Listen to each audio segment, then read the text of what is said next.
आपके चेहरे की स्माइल आपकी खूबसूरती पर चार चांद लगा देती है और उसमें सबसे इंपॉर्टेंट रोल आपके दांतों का होता है। अब मैं ऐसा क्यों कह रहा हूं, जरा ध्यान से इस पिक्चर को देखिएगा।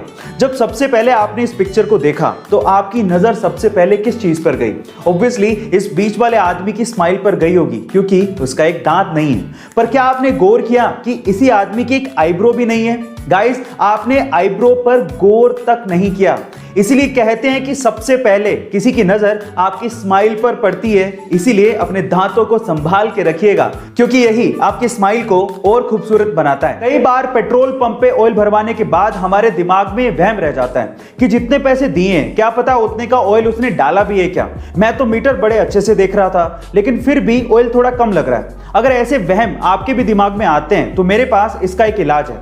जब भी आप पेट्रोल पंप से ऑयल भरवाएं तो कभी भी 100 रुपए, 500 रुपए, 1000 रुपए, 1 litre, 5 litre, 10 litre, full tank, ऐसे नंबर्स जो कि प्रेडिक्टेबल नंबर्स हैं उनमें ऑयल ना भरवाएं, क्योंकि ऐसे प्रेडिक्टेबल नंबर से मशीन फिक्स हो सकती है और आपको कम ऑयल डिलीवर हो सकता है। इसकी बजाय आप लोग 100 की जगह 110 का भरवा लीजिए, 500 की जगह 550 का भरवा लीजिए, 1 लीटर की जगह 1.25 लीटर, 10 लीटर की जगह 12 या 13 लीटर। देखिए, जनरली ये लोग जेन्युइन होते हैं, लेकिन फिर भी अगर कोई ऐसा करने की कोशिश करे तो आप बच सकते हैं। वाओ, मैंने अब तक पूरी जिंदगी में ऐसी खूबसूरत और ऐसी लग्जरियस कार कभी नहीं देखी। देखिए, खरीद पाएंगे नहीं खरीद पाएंगे वो मैं नहीं जानता हूं, लेकिन दुनिया में इतनी खूबसूरत कारें भी हैं और वो हमने देखी हैं, ये एहसास ही काफी है। इस कार का नाम है रोल्स रॉयस बोट टेल और ये दुनिया की अब तक की सबसे महंगी कार है। जी हां गाइस, आप ठीक सुन रहे हैं। इस कार की कीमत है 20 मिलियन यूरोस, यानी कि 177 करोड़ रुपए। अब क्या खास बात है इस कार की, मैं आपको बताता हूं। वैसे तो ये पूरी की पूरी कार ही बहुत ज्यादा खूबसूरत है, लेकिन इसकी खास बात है इसका पिछला डेक। इसका पिछला डेक एक तितली के पंखों के जैसे खुलता है और ये इतना लग्जरियस एहसास देता है मानो हम किसी लग्जरी रेस्टोरेंट में अपने पार्टनर के साथ बैठे हों। ये इतनी खूबसूरत है। गाइस, अगर आप सोशल मीडिया प्लेटफॉर्म इंस्टाग्राम को यूज करते हो तो आपको ये पता ही होगा कि आप इंस्टाग्राम पे किसी प्राइवेट प्रोफाइल को सिर्फ तभी देख सकते हो जब आप एक दूसरे को फॉलो कर रहे हो। अदरवाइज आप इंस्टाग्राम पे प्राइवेट प्रोफाइल को नहीं देख सकते। लेकिन मुंबई के रहने वाले मयूर ने इसमें खामी ढूंढ डाली।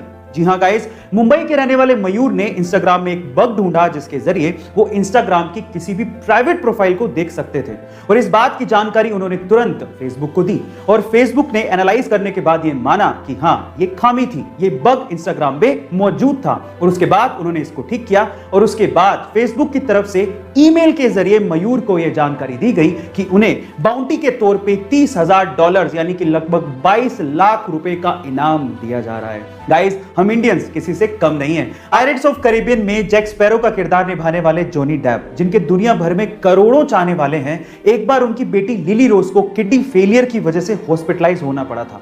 तब वो सिर्फ 7 साल की थी। वो दौर जॉनी डेप के लिए अपनी जिंदगी का सबसे मुश्किल दौर था। हालांकि उनकी बेटी इस प्रॉब्लम से बाहर आ चुकी थी, लेकिन फिर भी इस दौर ने जॉनी डेप को यह सिखा दिया था कि जिंदगी बहुत ही ज्यादा अनसर्टेन है और इसे ऐसे ही भागते भागते वेस्ट नहीं करना चाहिए।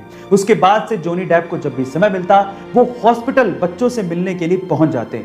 एक बार तो वो जैक स्पैरो की कॉस्ट्यूम पहन के ही अपने फैन से हॉस्पिटल मिलने पहुंच गए थे। पंजाब लुधियाना का एक किसान शताब्दी ट्रेन का मालिक। जी हां गाइस, आप ठीक सुन रहे हैं, पर सवाल ये उठता है कि एक किसान ट्रेन का मालिक कैसे बन गया।